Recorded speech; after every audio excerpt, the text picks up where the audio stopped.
Hi, and welcome to Tony's Cool Tools. If it's your first time, thanks for stopping. I really appreciate it.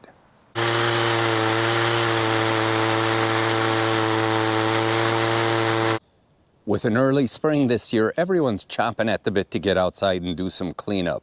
So on today's video, I'm going to show you some high-place trimming. And what I mean by that is using something other than a conventional chainsaw to trim up these branches here before I bring this tree down. So if I have to trim something and it's waist level, I typically use a traditional chainsaw or my top handle chainsaw here. And with this one, I can actually reach a little above, even though they say not to do that. However, for high place trimming, I switch to a pole saw, some version of a pole saw. Now on video 68, I covered the Fiskar 16-foot pole saw. It's an awesome pole saw for under $100. And though I'm not going to cover it today, I will give you some highlights of why I like this saw when I have some small jobs. So on today's video, I'm going to be covering the gas-powered pole saws, like this Echo PPT 266. So as I've mentioned numerous times, I'm non-denominational when it comes to tool brands. I will use anything that makes my job easier, faster, and safer. Now, depending on how big your property is and what your needs are, one of these pole saws should do the trick for you. Now for light trimming, the telescoping pole saws are great, whether it's a Fiskar, a Corona, or other brands out there. They work fantastic. This one happens to go to about 8 feet, so with my height at about 6 feet, I could get between 10 and 12 feet high. And all I've got to do is just press the button, get it to the height that I want, and I'm ready to cut. But remember, this is all manual cutting now. Now when I have to trim a little bit higher than 10 or 12 feet, I switch to the larger telescoping one. Like this Fiskar here, this is the 16-foot. They also make a 14 and a 12-foot. Now there are 4 criteria that I look for on any of these saws. And that is comfort, length of the pole, the locking mechanism here, and one of the most important, the saw blade. As I mentioned, the heart of the pole saw is the saw blade itself. As you can see here, these teeth are extremely aggressive here and remove a lot of material quickly. So you're not standing at the bottom of the tree constantly going up and down with the pole saw and getting extremely exhausted. This does a very quick job. The other thing that this has is this tip right here that's curved. The purpose for that is so that it doesn't pull out of your kerf when you're way up high, 16 feet high or more, and you're cutting. A lot of times if you just have a straight blade and you get too aggressive with pulling or pushing, it'll fall out of the kerf and you got to start all over again. The other benefit of that little curved part right here is this part here is sharpened, extremely sharp, and that's for cutting suckers off of trees, so you don't have to saw them. You can just use that part of the saw blade and pull them down and cut it with the sharp edge right there. Now manufacturers like Stihl, Husqvarna, Poulan, and Craftsman make these new combo kits. They're awesome. You have one motorized head and you switch between attachments like the pole saw, the trimmer both in blade and string, and other attachments like blowers and cultivators. So they are very popular.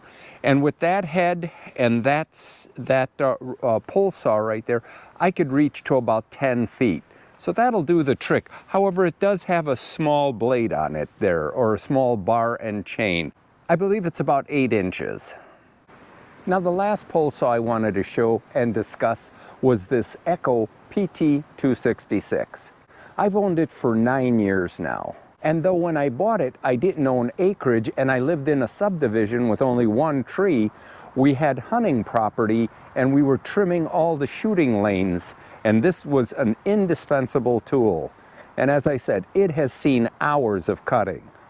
So let me give you some specs on it. It's a 25.4 cc saw and it's a 2-stroke naturally. The bar and chain are 12 inches. This pole saw collapsed is 8/11, but it does extend to 12/2 when extended. But here's the kicker. The saw weighs 18.5 pounds. And it does come with this carry strap, but most of the time you're manhandling it with just your hands and no support from this belt. So now that I've given you all the specs, let's take it out to the woods and let me show you how well it works. So before we start cutting, I just wanted to mention one thing about safety, and that is I know that PPE or safety equipment is a choice. However, when you're cutting overhead, you're getting chips and sawdust flying in your eyes. So as a minimum, safety glasses are highly recommended, as well as if you're doing higher work, a helmet, because a lot of stuff is going to come down and you don't know where it's going to end up landing when the branch snaps. So here's where the pole saw really earns its keep. When you have a tree like this with limbs way above your head, there's a lot of tension and compression on these limbs. You have to carefully and surgically bring one down at a time. Because the pole saw is prone to pinching, I'm going to show you a method that the arborists use. I'm going to show you the 2-cut and the 3-cut method and why I use them. The first one is right over here. It's a 2-cut. What I'll do is I will undercut this here, and then just about halfway or just a third of the way, move it over an inch or two and cut it on the top. It'll snap down and control fall to the bottom. And you won't have the problem of getting your bar pinched way above your head. So here we go. You want to make sure that your saw is on full RPM before you touch the wood, just like you would with your standard chainsaw.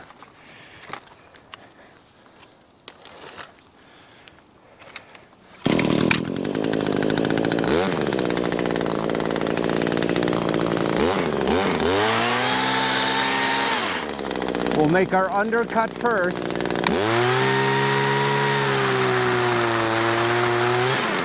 Now we'll go to our top cut.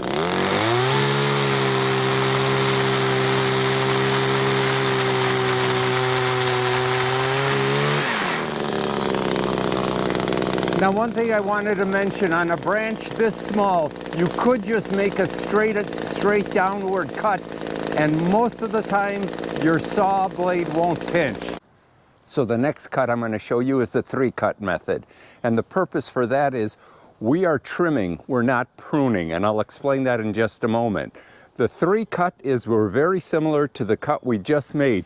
We're going to undercut it over here, we're going to cut it on top here, but then our 3rd cut, if we were pruning, would be over here. And the reason we don't want to do a 2-cut is when this snaps, it could pull this whole branch down and tear and then damage the tree. So that's in pruning. So we're just cutting now because this tree is down. All we want to do is get it down quickly. So that's what we'll show you in just a moment. So similar to the last cut we made, we're going to make an undercut and an overcut first before we do our 3rd cut.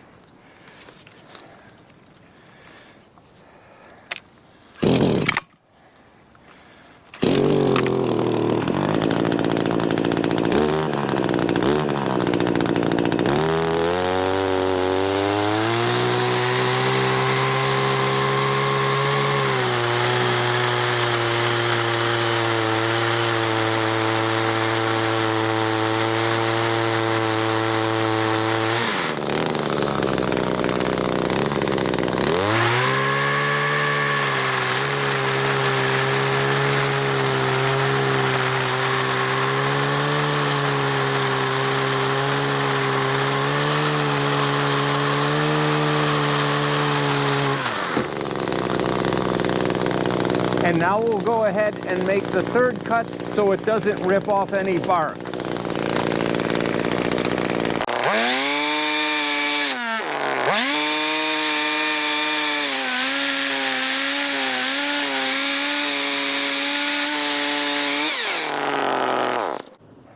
And that's how easy it is using your pole saw. So I've given you a bunch of information on manual and gas-powered pole saws. Now I will say one thing. This is what I call a young man's saw. And the reason I say that is It weighs 18 pounds, as I mentioned. And when you're carrying it, this strap very seldom holds or supports it on your shoulder. You're constantly doing upper body work. And let me tell you, it is tiring after a while. And this is in the closed position. If I crank this up and open this up all the way, it's even harder because your center of gravity is totally different. My MS660 weighs approximately 16 or 17 pounds. This is 18 pounds, so you can just imagine holding an MS660 saw above your head. It doesn't take long before you're exhausted. However, I wouldn't be without this saw, to be honest with you. And after 9 years, I'm glad I still have it, and it works fantastic. Hopefully I've given you food for thought on both the manual and the power pole pruners. And if so, and you enjoyed this video, please like, share, and subscribe. Give me a thumbs up as well, please. And remember, pass it forward. Make the world a better place. And don't be a tool. Watch Tony's Cool Tools. Until I see you next time, have a great one.